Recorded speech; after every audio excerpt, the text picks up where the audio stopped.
देखिए जी, बड़ी आपने दिलचस्प बात की सर। मैंने जब गंडापुर साहब ने कहा, मैं सरसी तौर पर सुन रहा था, क्योंकि गंडापुर के साहब जो है वो बेसिकली उनके अंदर वो कहते हैं ना एहसास जुर्म था, अंग्रेजी में कहते हैं कि वो उनका एक कॉन्शियस गिल्ट था। और वो क्यों था वो मैं बाद में कमेंट करता हूँ।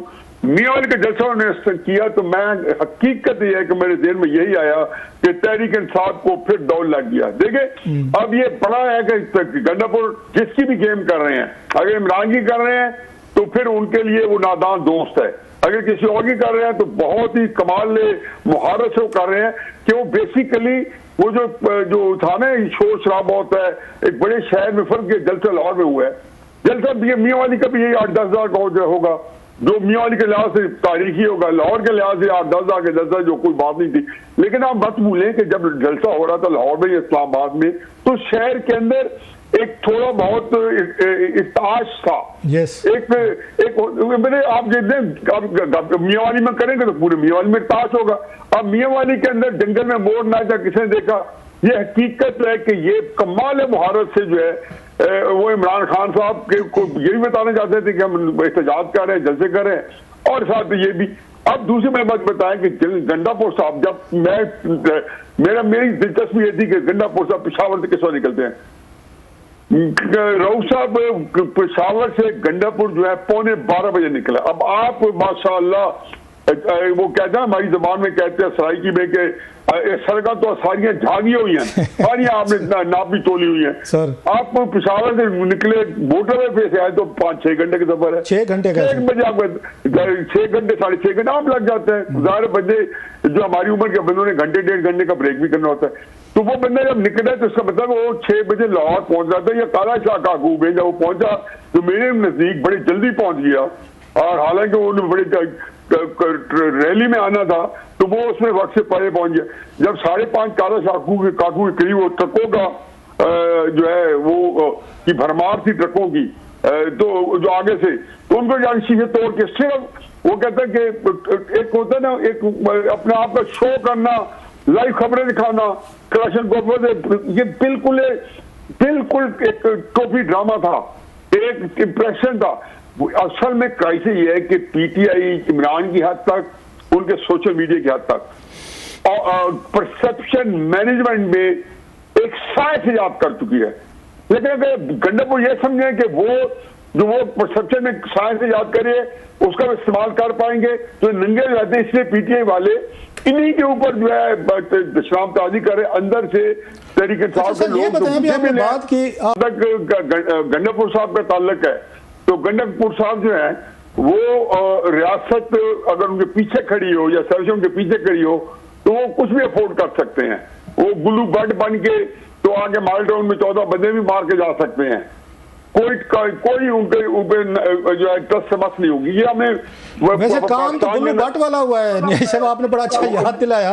ये काम तो गुल्लू भट्ट वाला हो रहा था जब मुझे पता है ना जी कि जब आपके पीछे रियासत होती है ना, यानी कि एस्टेब्लिशमेंट होती है और उनको पता होता है कि आपने ये काम आपको दिए होते हैं। खैर अब ये इतनी ज्यादा इंपॉर्टेंट बात नहीं, क्योंकि आपके पास आज बड़ी इंपॉर्टेंट टॉपिक्स है, तो मैं कहता हूँ आपका टाइम उसी में मेरा ख्याल है अब आप एंगेज करें।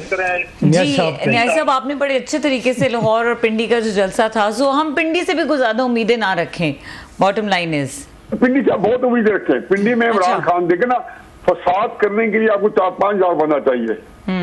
अच्छा, और तरीके से, और अगर तरीके साहब अपने तरीके साहब के पास एक एक्टिविस्ट ऐसी कोर है जो डू और डाई सिचुएशन है। अगर 3-4 हज़ार बंदे कोर कमांडर घर के बाहर जा सकते हैं डे लाइट में, तो वो जाहिर है कि अब जबकि एक ज्यादा उनको मिल रही, आप डाल रहे सोशल मीडिया और ये जो होती है ना, मैंने कहा ना कि परसेप्शन मैनेजमेंट में सबसे बड़ी बात है कि उनके अंदर जो एक जो एक्साइटमेंट है, उनके अंदर जो जज्बात को उभारना है, ये तरीके से बहुत चीजें कर रही है। तो ये थोड़े से बंदे आके ये कुछ न कुछ कर सकते हैं, क्योंकि ये आप अगर चाहे 4-5 हज़ार बंदे किसी तरीके से फसाद पैदा कर दें किसी शहर के अंदर, तो कम से कम उसके असरात 8-10 दिन तक होंगे।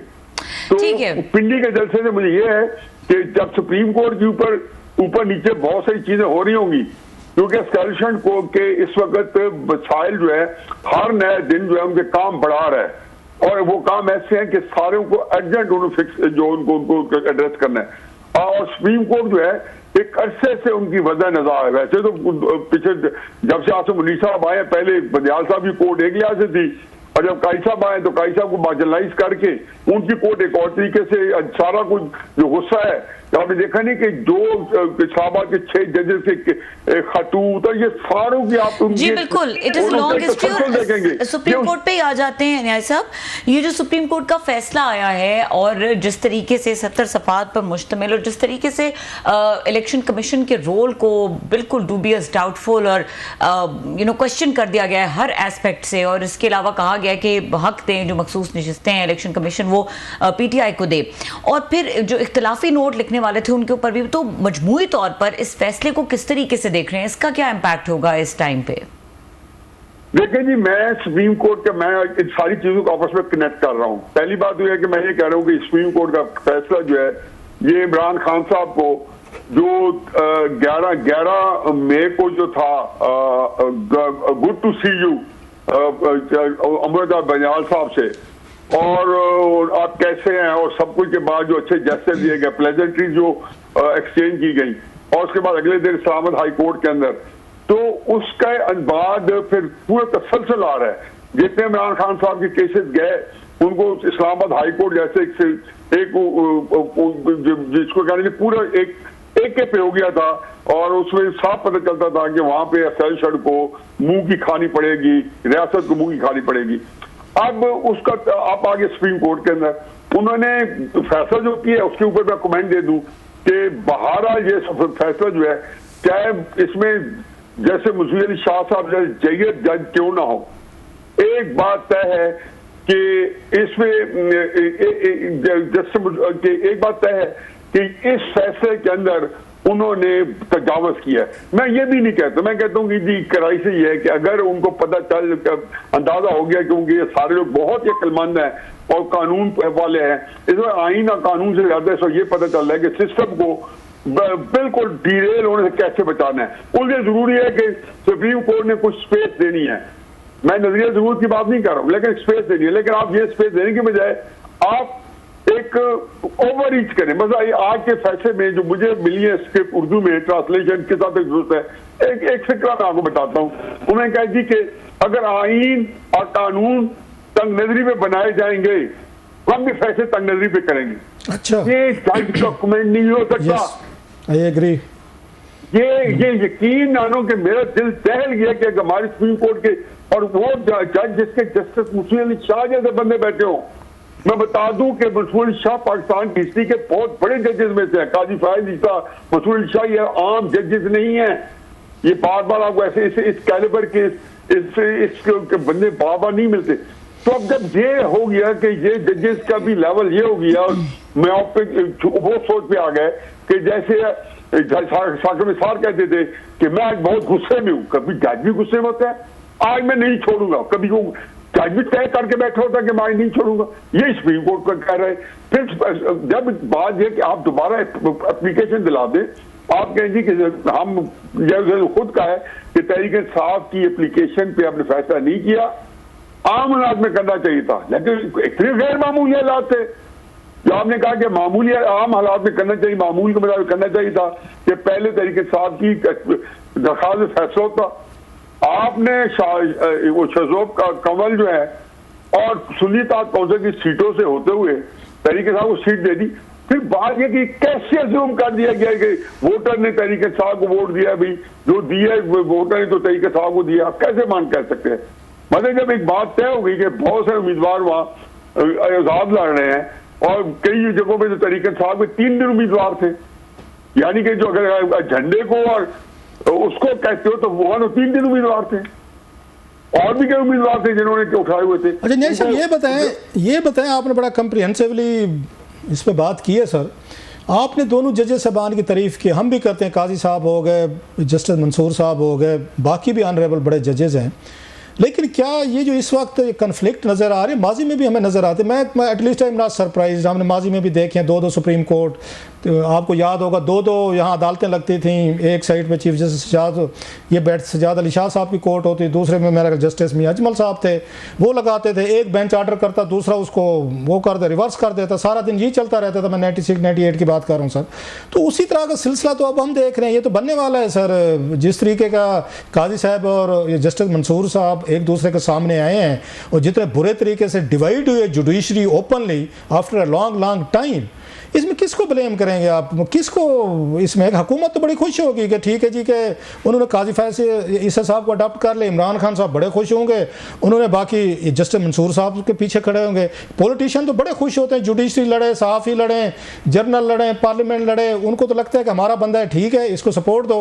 हुकूमत काजी साहब को सपोर्ट दे रही है, इमरान खान साहब जस्टिस मंसूर साहब को दे रहे हैं, तो लोग तमाशा देख रहे हैं कि यार ये हो क्या रहा है यहाँ पर जजेस सबान का। आप कह रहे हैं इतने बड़े जजेस हैं, बिल्कुल हैं, क्या उनको इस बात का नहीं है कि इतनी बड़ी इंटेग्रिटी, करेक्टर, सारी चीजें जो हैं दे आर इन मतलब बिग मेस? अब क्या इससे ज्यादा हम क्या कह सकते हैं सर? मेरा ख्याल है जी कि ये फैसले की घड़ी है और ये हकीकत ये है कि पाकिस्तान की जो किस्मत का फैसला जो है ये अब महीनों की नहीं, हफ्तों की नहीं, अब दिनों की बात रह गई है। अब ये पता चल जाएगा कि इस जंग के अंदर कि कौन मरता और कौन जिंदा रहता है। अच्छा। और सुप्रीम कोर्ट ने इस जंग में इमरान खान साहब के साथ खड़े होकर ऐलान कर दिया इन जजेस ने, सुप्रीम कोर्ट ने नहीं, इन जजेस ने। अब जाहिर है कि उससे इमरान खान साहब की ताकत बढ़ती है और आया वो एस्टेब्लिशमेंट को पास कर देते हैं विदाउट मिंसिंग वर्ड, अल्फाज चबाए बगैर। एक इमरान खान साहब के एस्टेब्लिशमेंट का आमना सामना टकराव है पिछले 2.5 साल से, 3 साल से, और उसने बहुत पहले इसका फैसला हो जाना चाहिए था। उन वजूहात में नहीं जाते क्यों नहीं हुआ, लेकिन अब वो बाय डिफॉल्ट कह लें, हालात की जो संगीनी कह लें, उसके फैसले का वक्त पहुंचा है। आप उसी तरह के सर नियाज़ साहब आपने एक मिनट सर, बड़ा अहम सवाल है आपसे ही है सर, क्योंकि बात आप बड़ी अहम कर गए। आपने अपने बेटे हसन, ये नियाज़ी साहब के साथ भी आपकी बात हुई थी, मुझे याद है हमारे शो में कहा था कि मैंने कहा था भाई साहब अगले 3-6 महीनों में या आपका मामा नहीं है तो या एस्टेब्लिशमेंट नहीं है। इसी तरह की सिचुएशन आपको लग रही है सर यहाँ भी? I am sorry for interruption. ये बात दर्जनों दफा की और अपने कॉलम में 5-6 दफा लिखी है, हमारे शो में भी आपने किया सर, मैंने इसलिए मैंने आपको रिमाइंड कराया और मैंने आपके शो में किया और मैं इसे दोहरा रहा हूँ, इसको रिटेट कर रहा हूँ, रीफोर्स कर रहा हूँ। तो बात ये जी कि ज़ाहिर मुझे तो उस दिन से क्लैरिटी थी, मेरे नजदीक जो है वो घड़ी 2.5 साल बाद आन पहुंची है। लेकिन आप इसके अंदर अगर कुछ बंदा सैनिटी दिखाते